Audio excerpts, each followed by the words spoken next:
Hoje nós vamos conversar sobre a reabilitação pós-operatória para pacientes submetidos à estabilização artroscópica anterior de ombro. Procedimento muito utilizado para pacientes que apresentam sinais e sintomas de luxação anterior. Então, algumas indicações para o tratamento cirúrgico é uma luxação recorrente. Geralmente o paciente relata vários episódios de luxação anterior do ombro, associado também a uma incapacidade funcional devido a essa instabilidade de ombro. O paciente às vezes tem dificuldade para realizar algumas atividades, desde as mais simples, como a elevação do braço acima da cabeça, até atividades que exigem um pouquinho mais de esforço. Essa instabilidade ela também pode vir associada a algumas patologias do ombro, como a lesão do manguito rotador, e também pode estar associada a um defeito da glenoide ou um defeito ósseo do húmero, da cabeça do húmero, como decorrência dessas luxações. Nós vamos falar sobre esses defeitos um pouco mais adiante. Então, esse é o procedimento cirúrgico de forma artroscópica, através da introdução do instrumental por alguns portais realizados no ombro. Geralmente se utiliza três ou quatro âncoras para fixar a cápsula e o labro glenoidal, para tentar dar um pouco mais de suporte, reduzir a redundância dessa cápsula. E a quantidade de plicatura capsular vai variar de acordo com a quantidade de frouxidão que for observada durante o exame sob anestesia do ombro do paciente. Também algum dano um pouco mais extenso da cápsula e do labro vai ditar o quanto de quantidade de cápsula que vai ser incorporada a esse procedimento, e também dos requisitos de movimento funcional do paciente. Algumas outras técnicas cirúrgicas que também podem ser utilizadas para esse tipo de paciente é o reparo de Bancart, um reparo aberto, que é uma cirurgia um pouco mais extensa, com um pouco mais de dano tecidual. Também pode ser utilizados alguns procedimentos com a utilização de blocos ósseos, como a cirurgia de Latarjet, para tentar diminuir as chances de reincidiva dessas luxações. E também podem ser utilizados outros enxertos, como o enxerto da crista ilíaca ou um haloenxerto. Na grande maioria das vezes, quando se faz esses procedimentos ósseos, tenta-se utilizar o processo coracoide para a estabilização anterior do ombro, a cirurgia que nós já falamos, que é o procedimento de Latarjet. Mas o foco dessa aula vai ser realmente a aplicatura artroscópica do ombro, da cápsula, com ou sem reparo de Bancart. A principal diferença entre as diretrizes que nós iremos falar e essas modificações cirúrgicas é a quantidade de amplitude de movimento que nós iremos realizar nesses pacientes. Para a reconstrução aberta, nós temos que dar uma atenção um pouco maior à rotação externa do paciente. Então, ficarmos bem atentos que a rotação externa desse ombro, nos períodos iniciais, deve ser limitada a 30 graus com o braço aduzido. Então, nós recomendamos que nas primeiras 3 semanas seja evitada qualquer grau de rotação externa e, gradualmente, a partir da 3ª semana, poderemos iniciar uma amplitude de movimento de rotação externa do ombro de uma maneira progressiva. Alguns fatores que podem influenciar no processo de reabilitação é a quantidade de plicatura capsular e a integridade da cápsula do ombro, a quantidade de frouxidão capsular e de redundância, o grau do reparo labral e os reparos de reconstrução, a quantidade de perda óssea também da glenoide e se existe alguma lesão, como a lesão de Hill-Sachs, alguma lesão óssea importante ou rupturas tipo SLAP ou rupturas associadas do manguito rotador. Tudo isso vai modificar a maneira como a gente guia o nosso tratamento de reabilitação para esse tipo de paciente. Existem alguns princípios que orientam a nossa reabilitação pós-operatória e eu acho que é extremamente importante que nós possamos conhecer. Primeiro é estar bem familiarizado com o procedimento cirúrgico e as estruturas anatômicas que requerem uma proteção para que o reparo aconteça de uma maneira adequada. A segunda são as taxas de reparo tecidual dos tecidos envolvidos.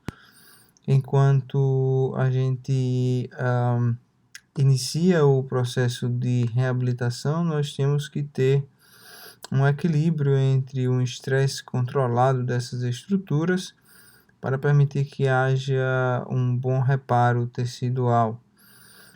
Também um outro princípio orientador é a restauração gradual da amplitude de movimento passiva, ao mesmo tempo que a gente vai preservar, proteger o aspecto anteroinferior da articulação.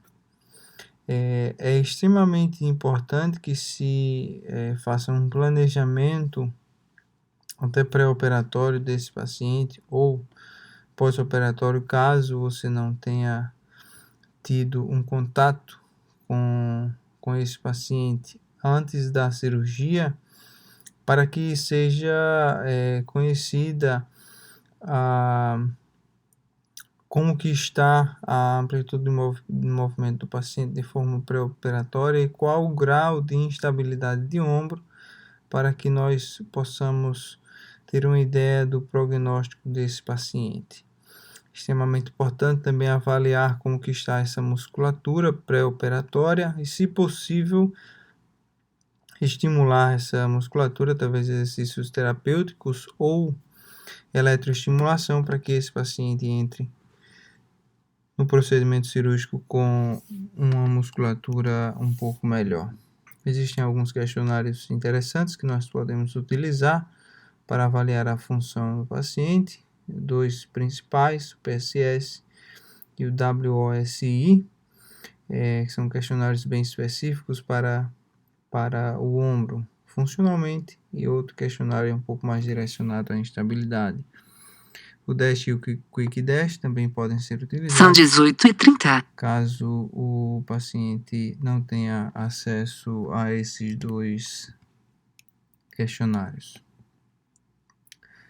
Podemos dividir a reabilitação pós-operatória desses pacientes em basicamente 4 fases. A fase inicial, a fase de 0 a 14 dias, que é o período pós-operatório imediato, que nós devemos proteger todas as estruturas manipuladas e reparadas, como cápsula, labrum e as suturas, os reparos que foram feitos no manguito rotador, caso isso tenha sido realizado. É importante também educar o paciente com relação à lesão em si, ao procedimento cirúrgico e às restrições pós-operatórias.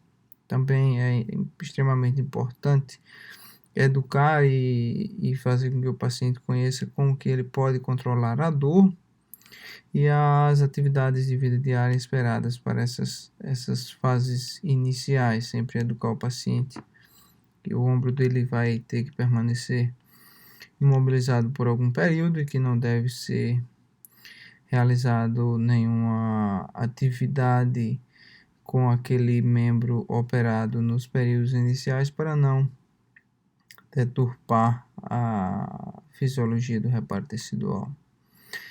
É extremamente importante também minimizar a dor do paciente, que pode ser feito utilizando algumas técnicas, como a crioterapia, a eletroestimulação, até medicamentos anti-inflamatórios não esteroidais inicialmente ou analgésicos que serão prescritos para o paciente.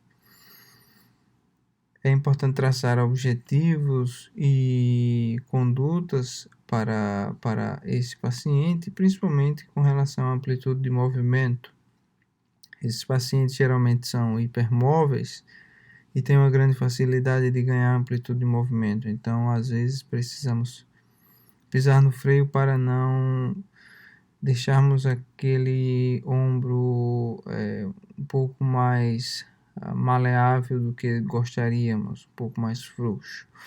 Extremamente importante também restaurar o controle escapular e a amplitude de movimento da região cervical. Algumas pérolas clínicas que nós podemos dar para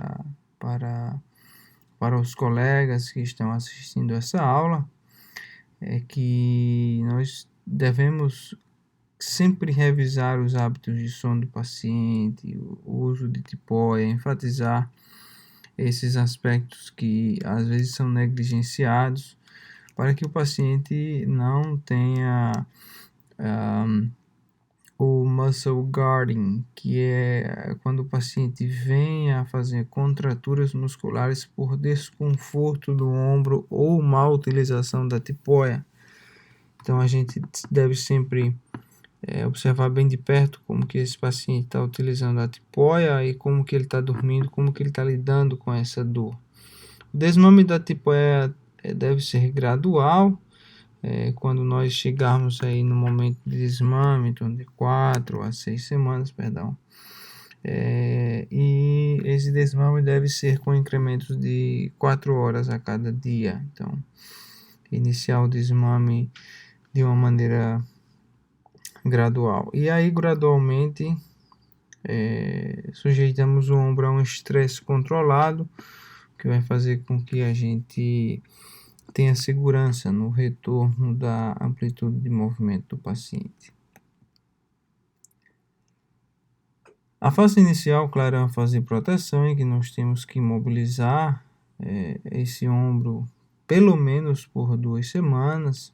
A tipóia deve ser utilizada em todos os momentos, inclusive durante o sono. Pode ser removida para o banho, mas sempre deixando o braço ao lado do corpo, sem permitir movimento daquele ombro acometido.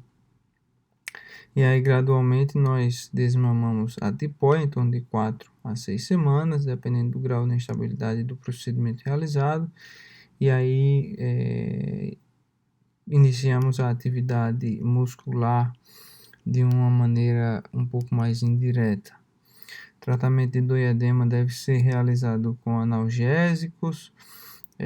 Às vezes o cirurgião prescreve um anti-inflamatório não esteroidal nos primeiros 7 a 10 dias, só para que tenha um controle maior desse quadro inflamatório e quadro de dor, mas geralmente os analgésicos não opioides, principalmente, são os mais utilizados. O TENS pode ser utilizado para controlar a dor e a crioterapia também. Controlador e inflamação. E é importante que a gente oriente esse paciente a dormir em decúbito lateral com a tipóia, mantendo sempre o braço em uma posição confortável, que pode ser por cima de um travesseiro. Aqui nós temos alguns direcionamentos com relação à amplitude de movimento em cada semana. Nós vemos que até a terceira semana pós-operatória, a elevação anterior passiva deve ser feita no máximo até 90 graus e a rotação externa passiva pode ser iniciada já na terceira semana, em torno de 10 a 30 graus, de forma progressiva, iniciando sempre com amplitudes mais baixas e aumentando à medida que o paciente for avançando com relação ao reparo tecidual. Na sexta semana, o objetivo é alcançar 135 graus de elevação passiva, e aí a elevação anterior ativa já pode ser iniciada também à medida que o paciente vai evoluindo.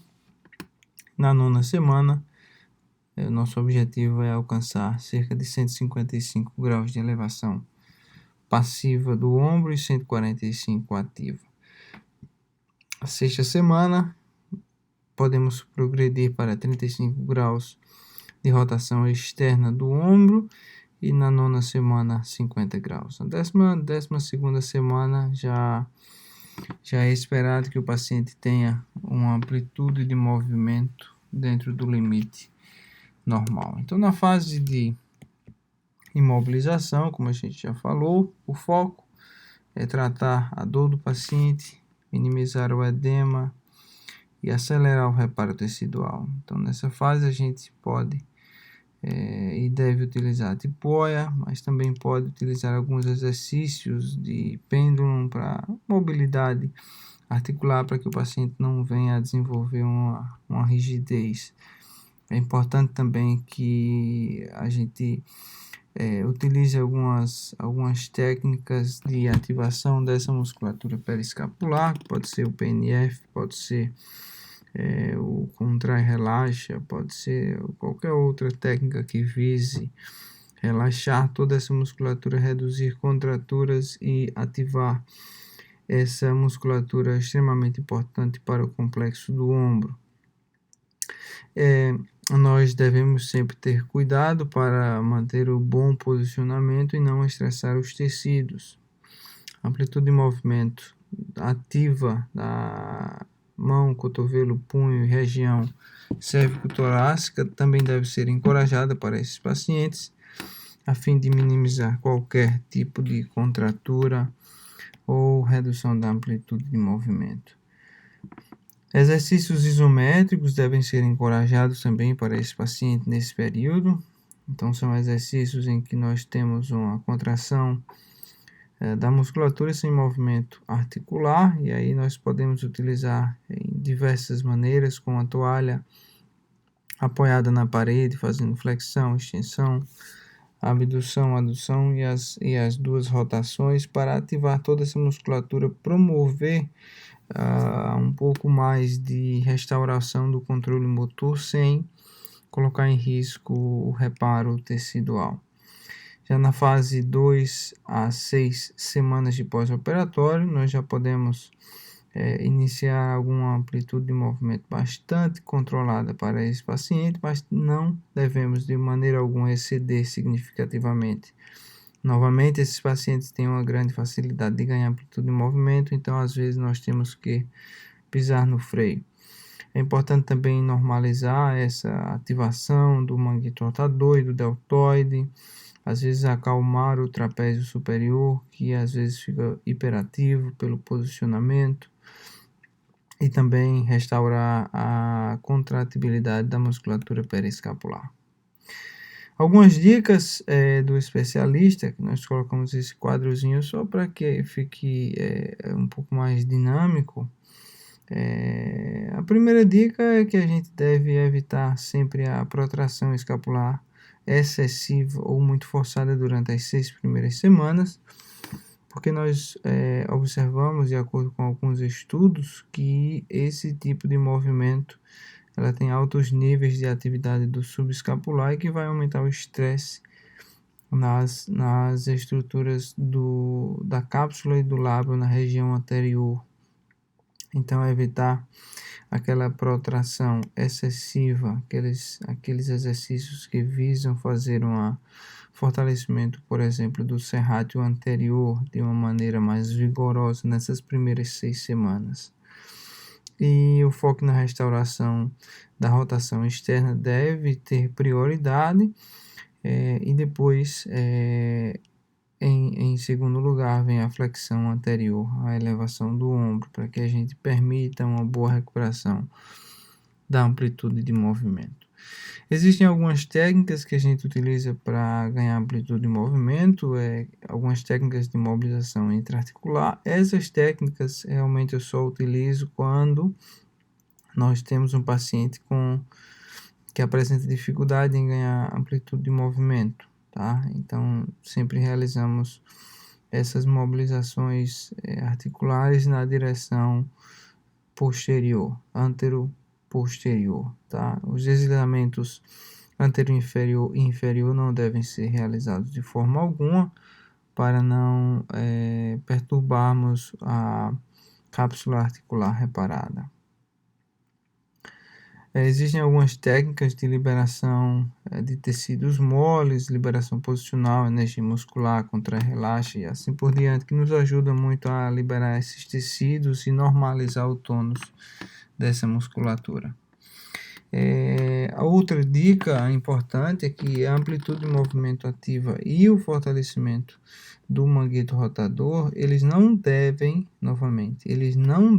ser enfatizados nas primeiras 6 semanas de pós-operatório, porque isso pode alterar o reparo tecidual. Então, sempre que possível, a amplitude de movimento deve ser incrementada de maneira passiva e a ativação do manguito rotador é interessante, mas o fortalecimento deve ser postergado para após 6 semanas. E alguns exercícios de cadeia cinética fechada já podem ser implementados abaixo de 90 graus de elevação, já na segunda semana de pós-operatório. Existem alguns marcos interessantes para a progressão para a terceira fase, que é, por exemplo, a cicatrização adequada do reparo cirúrgico, sempre seguindo as orientações e as precauções com relação aos exercícios e às imobilizações. Quando conseguimos todas as metas de amplitude de movimento, nós também já temos uma sugestão de passar para a segunda fase e uma dor mínima nesse ombro, até um grau 2 na escala visual analógica. A fase 3 é a fase mais interessante, a fase que nós realmente iniciamos um treino de força um pouco mais vigoroso, a amplitude de movimento já deve estar próxima de 70%, 80% do normal. E aí nós vamos refinar toda essa amplitude de movimento e refinar toda a ativação dessa musculatura.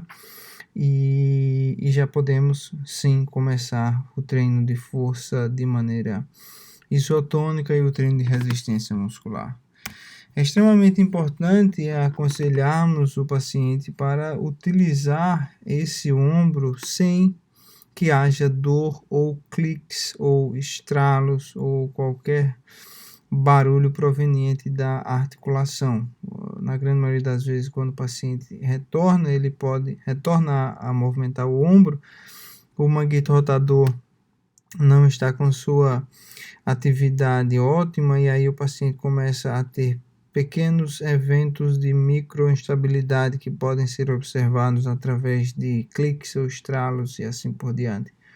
E aí o fisioterapeuta tem que estar atento para evitar esses eventos.